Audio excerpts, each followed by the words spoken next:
Semuanya, nama aku Rizka. Di video kali ini aku akan membuat video tentang basic apa aja yang harus kalian tahu ketika kalian ingin memasuki jurusan ilmu gizi. Oke, stay tune terus ya. Nah, untuk hal yang pertama yang harus teman-teman ketahui ketika kalian ingin memasuki jurusan ilmu gizi adalah yang pertama itu kita harus mengetahui sebenarnya kita itu mau mempelajari apa, seperti itu. Nah, ilmu gizi sendiri adalah ilmu yang mempelajari tentang makanan dan hubungannya dengan kesehatan. Jadi ketika kita misalnya kita makan apel. Nah, apel ini fungsinya untuk kesehatan dalam tubuh kita itu untuk apa? Seperti itu. Dan kita juga mempelajari tentang kandungan zat gizi di dalam apel ini dan pentingnya untuk kesehatan di dalam tubuh kita. Nah, setelah kita mengetahui ilmu zat gizi itu apa atau ilmu gizi itu apa, kita harus mengetahui dulu prosesnya itu dinamakan apa. Nah, prosesnya itu dari mulai dia masuk ke makanan itu masuk ke dalam tubuh kita, dicerna, lalu dia diserap, lalu dia disimpan, itu kita harus tahu itu dinamakan dengan gizi. Nah, gizi ini adalah prosesnya, dan ilmu gizi adalah ilmu yang mempelajari tentang makanan dan hubungannya terhadap kesehatan. Seperti itu. Lalu setelah kita mengetahui ilmu gizi dan prosesnya dinamakan gizi, lalu kita ada yang namanya status gizi. Nah, pasti teman-teman pernah mendengar yang namanya status gizi buruk, status gizi normal, status gizi kurus, dan juga ada yang namanya status gizi obesitas. Nah, status gizi ini adalah dampak dari apa yang kita makan sebelumnya. Misalnya ada orang yang gizinya kurus, berarti sebelumnya dia terlalu sering makan makanan yang kurang energi dari kebutuhan dia yang sebenarnya, kayak gitu. Jadi status gizi itu adalah dampak dari apa yang kita konsumsi sebelumnya. Oke, selanjutnya sebelum kita membahas lebih lanjut, cabang ilmu gizi sendiri kalau di kuliahan aku dulu itu ada 5, tapi yang lebih dikenal itu kalau nggak salah ada 3, itu ada gizi masyarakat, gizi klinik, dan juga gizi pangan. Nah, di sini aku akan menjelaskan secara singkat aja.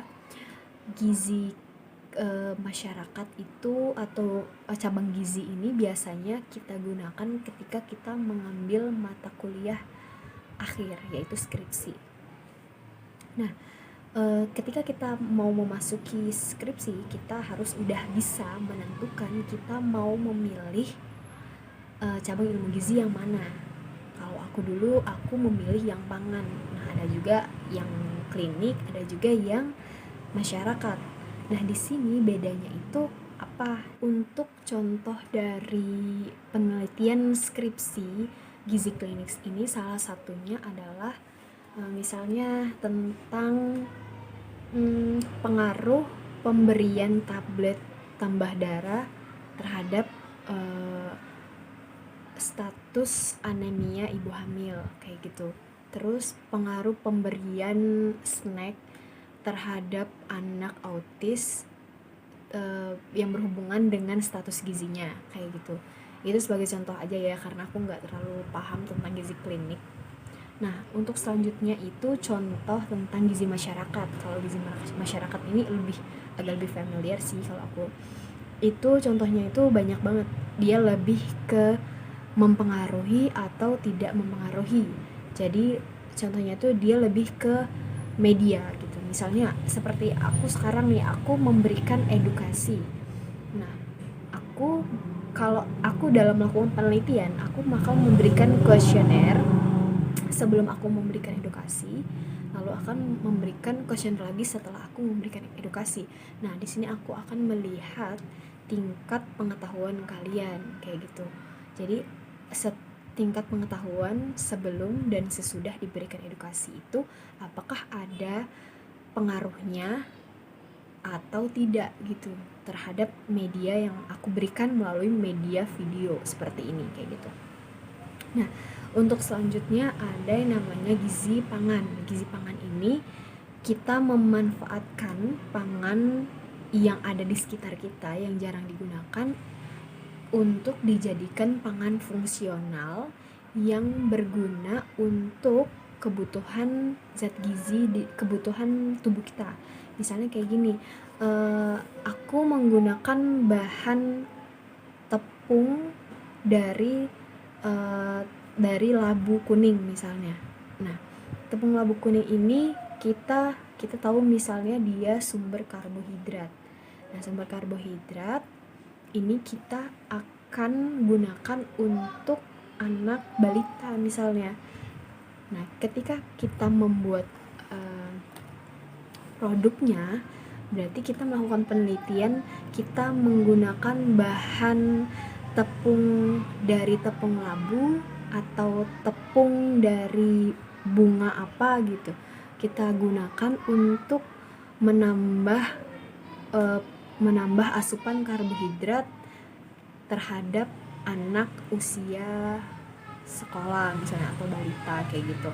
Jadi kita memanfaatkan bahan-bahan yang ada di sekitar kita untuk kita jadikan makanan yang bisa mereka makan sehingga mereka ketika makan itu ada zat gizi yang masuk di sana yang berguna buat dia gitu. Terus ada juga yang namanya gizi olahraga. Gizi olahraga itu lebih ke penelitiannya, lebih ke kayak atlet-atlet seperti itu.